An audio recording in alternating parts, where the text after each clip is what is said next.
Hello everyone, myself Jayanta Ghosh, a research scholar from the Department of Geography, Guwahati University. तो net के regarding कुछ books जो आपको पढ़ना चाहिए, जो आप 2024 हो, 5 हो, 26 हो, आगे भी आप देते रहेंगे।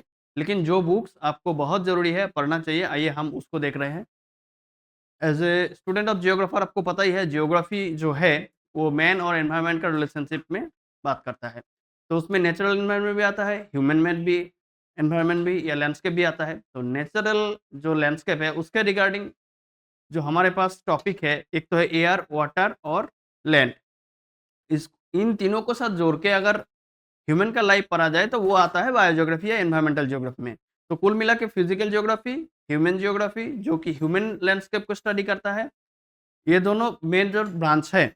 लेकिन हम लोग यहाँ पे जो फिजिकल जियोग्राफी है वो देखेंगे, उसके साथ-साथ देखेंगे ह्यूमन जियोग्राफी का कौन-सा बुक है। और मैंने यहाँ ओवरलैपिंग लिखा है, ये जो ओवरलैपिंग यहाँ पे लिखा हुआ है, जियोग्राफी के कांसेप्ट में ऐसा ओवरलैपिंग नहीं है, लेकिन नेट के सिलेबस में ऐसा कुछ टॉपिक या कुछ बुक है, जहाँ पे कुछ-कुछ पोर्शन ह्यूमन जियोग्राफी का, कुछ-कुछ पोर्शन फिजिकल जियोग्राफी का आता है। तो अभी देखते हैं फिजिकल ज्योग्राफी के लिए आपको कौन सा बुक पढ़ना चाहिए। देखिए फिजिकल ज्योग्राफी जो है, वो एक तो है लैंड, लैंड के साथ साथ एयर और वाटर, इन तीनों को, और इन तीनों को साथ अगर ह्यूमन जोड़ दिया जाए तो ये जो स्टडी करता है वो है एनवायरमेंटल, यानी लैंड यानी लिथोस्फियर, लिथोस्फियर को स्टडी करता है जियोमॉर्फोलॉजी। एयर यानी एटमॉस्फेयर, एटमॉस्फेयर को स्टडी करता है क्लाइमेटोलॉजी। वाटर, वाटर को जो जियोग्राफी का जो ब्रांच वाटर के लिए स्टडी करता है मेनली ओशियनोग्राफी। और इन तीनों को साथ यानी इन तीनों को मिला के एनवायरमेंट, और एनवायरमेंट के साथ ह्यूमन का रिलेशनशिप जोड़ के जो पढ़ा जाता है एनवायरमेंटल जियोग्राफी और बायो जियोग्राफी। तो ये बुक नेट के लिए कौन सा बुक आपको पढ़ना चाहिए। हालाँकि बहुत लोग क्या करते हैं, फिज़िकल ज्योग्राफी, क्योंकि ये पूरा का पूरा जो 4 पार्ट है वो फिज़िकल का है। तो ज़्यादातर लोग क्या करता है, जो फिज़िकल ज्योग्राफी का एक पर्टिकुलर एक ही बुक से पूरा कवर करने का कोशिश करता है। ये बहुत लोग करता है, इसमें कोई दोहराई नहीं है। लेकिन आपके पास अगर टाइम कम है, तो आप इन चारों में से कोई भी बुक देख सकते हैं।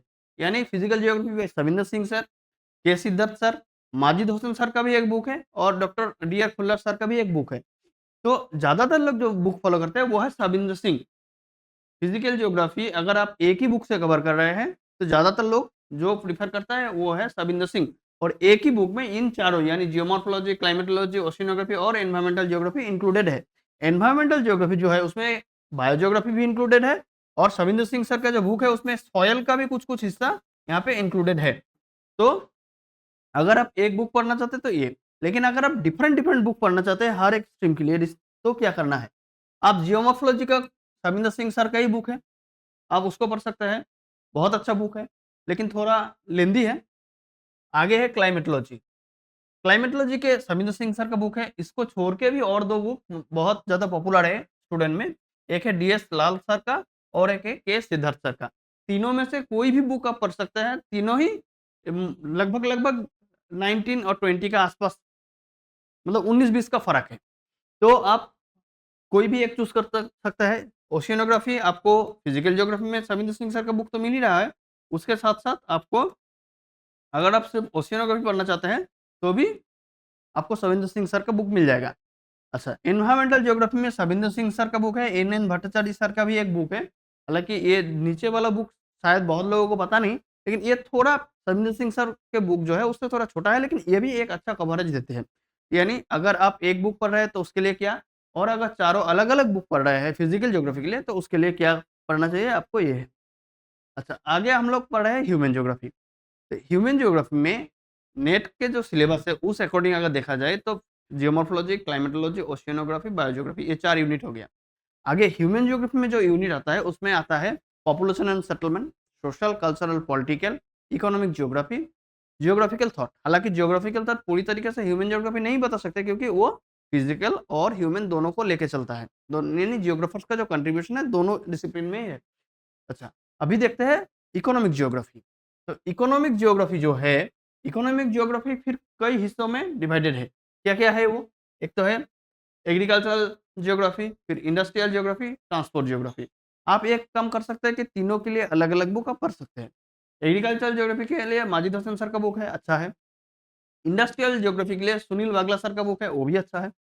अच्छा, ट्रांसपोर्ट ज्योग्राफी के लिए एमएम एजम सक्सेना का बुक है, वो भी अच्छा है। लेकिन अगर आपके पास उतना टाइम नहीं है कि तीनों बुक अलग-अलग से पढ़ सकें, तो आप क्या कर सकते हैं, आप इन दोनों बुक से कोई एक कवर कर सकते हैं। अलका गौतम का एडवांस इकोनॉमिक ज्योग्राफी और पृथ्वीश रॉय, इन दोनों का जो बुक है, ये भी अच्छा कवरेज देते हैं इकोनॉमिक ज्योग्राफी के पर्सपेक्टिव से। तो यानी आप सिंगल-सिंगल तीनों को अलग-अलग पढ़ सकते हैं या फिर इन दोनों में से एक ही पढ़िए। दोनों मत पढ़िए क्योंकि बहुत ज़्यादा कंटेंट का डिफरेंस नहीं होता है 19 और 20 का। तो इन दोनों में से एक आप पढ़ेंगे। इसके साथ जोड़ के रीजनल प्लानिंग यानी इकोनॉमिक ज्योग्राफी और रीजनल प्लानिंग को जोड़ के एक यूनिट बनाया गया है। उसके लिए आपको बुक आता है मोहित चांसर एंड वीके पुरी, यानी ये बुक जो बोलते हैं चांदपुरी। ये बुक भी आप रीजनल प्लानिंग के लिए आप पढ़ सकते हैं। आगे है पॉपुलेशन ज्योग्राफी एंड सेटलमेंट, इन दोनों मिला के एक यूनिट है। पॉपुलेशन ज्योग्राफी के लिए आरसी चंद्रन सर का एक बुक है, बहुत अच्छा है। सेटलमेंट ज्योग्राफी के लिए सुमिता घोष, ये भी बुक थोड़ा छोटा है, क्रिस्पी है, लेकिन कंसेप्ट बहुत अच्छी तरीके से कवर किया गया है। और पॉपुलेशन ज्योग्राफी से बहुत सारा कंसेप्चुअल क्वेश्चन भी आता है या फिर फैक्चुअल क्वेश्चन भी आता है, तो अगर आपको कंसेप्ट नहीं पता है तो आप कर नहीं पाएंगे, तो उसके लिए आरसी चंद्रन बुक सर का बहुत अच्छा है। अच्छा, जियोग्राफिकल थॉट के लिए 3 बुक है जो सबसे ज़्यादा चलता है। एक है माजिद हुसैन सर का, एक है आरडी दीक्षित सर का और एक है सुदीप्त अधिकारी सर का। तीनों में से कोई भी एक आप ले लेंगे। या तो माजिद हुसैन या तो सुदीप्त अधिकारी या तो आरडी दीक्षित। कोई एक, यहाँ से आपको एक ही बुक लेना है। अच्छा, ये जो बुक है, ये बुक एमए जो सिलेबस है उसके अकॉर्डिंग और भी कुछ-कुछ टॉपिक को कुछ-कुछ इश्यू को या फिर कुछ-कुछ ऑब्जेक्टिव को हाथ में लेके वो लोग बनाया है। तो आपको नेट के रिगार्डिंग अगर पढ़ना है तो उस हिसाब से पढ़ना है। ये बुक बेस्ट सोर्सेस है। लेकिन नेट के अकॉर्डिंग पीओक्यू एनालिसिस के बाद ही पढ़ना है। अच्छा, आगे आपको देखना है कि और कुछ-कुछ बुक है। ज एक यूनिट है सोशल, कल्चरल और पॉलिटिकल। सोशल, कल्चरल, पॉलिटिकल इन तीनों एक साथ जोड़ के एक यूनिट है। इसमें आपको एक हो सकता है आप बुक पढ़ेंगे तो सोशल ज्योग्राफी के लिए अज़ाजुद्दीन अहमद सर का बुक है। कल्चरल ज्योग्राफी के लिए डीएस मौर्य और पॉपुलेशन ज्योग्राफी पॉलिटिकल ज्योग्राफी के लिए सॉरी सुदीप्त अधिकारी सर का बुक है।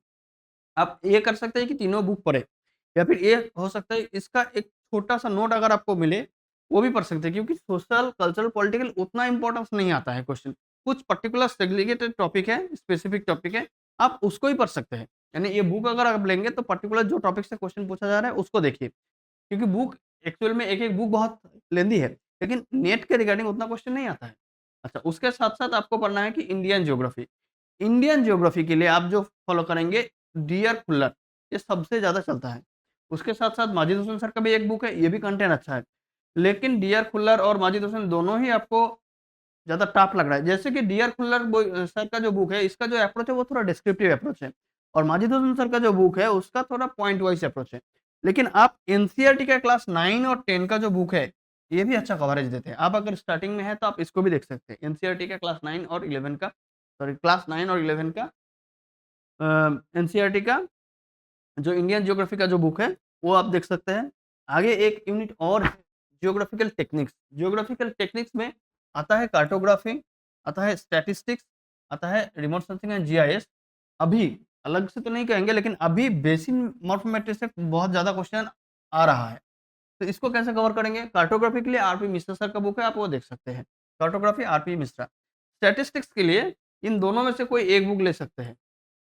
या तो आशीष सरकर या तो असलम महमूद। दोनों में से एक ले लिए, एक इनफ हो जाएगा आपके लिए। आगे देखिए आरएसजीआईएस। आरएसजीआईएस यानी रिमोट सेंसिंग एंड जीआईएस, इसके लिए वासुदेव भट्ट सर का बुक है, ये बहुत सही है। और बेसिक मॉर्फोमेट्री के लिए अलग से आप अगर बुक नहीं खरीदना चाहेंगे तब भी होगा। शामिंदर सिंह सर का फ्लूवियल जियोमॉर्फोलॉजी का जो चैप्टर है, वहाँ पे भी बेसिक मॉर्फोमेट्री का कुछ-कुछ प्रैक्टिकल का हिस्सा है। आप यहाँ से भी इसको कवर कर सकते हैं। तो यानी जो लोग 2024, 25, 26 आगे जितना भी जा रहा है, बुक नॉर्मल लगभग-लगभग यही रहेगा। आपको कैसे पढ़ना है? पीओआईक्यू के अकॉर्डिंग पढ़ना है। आपको कैसे पता लगेगा? आप उसके लिए हमारा चैनल में और भी कुछ वीडियो आपको मिल जाएगा, जिसमें पीओआईक्यू कैसे कवर किया जा सकता है, एक चैप्टर कैसे पढ़ सकते हैं, तो उसके लिए आप आगे देखेंगे। तो आज के लिए हम लोगों ने देख लिया कि हर एक यूनिट हमारे पास जो 10 यूनिट है, यानी geomorphology, climatology, oceanography, environmental geography, population settlement geography, economic geography and regional planning. उसके साथ-साथ social, cultural, political, geographical thought, Indian geography and techniques in geography. In 10 unit से कौन सा बुक आपको पढ़ना चाहिए, आपको इसका एक लिस्ट आपको दिया गया है। अगर आपको फर्दर कुछ क्वेरी है तो आप वो भी हम लोगों को कमेंट सेक्शन में बोल सकते हैं। हम लोग कोशिश करेंगे कि उसको भी थोड़ा ठीक से कवर कर पाएँ। तो अभी के लिए इतना ही था। Thank you. अच्छे से रहो और अच्छे से पढ़ो।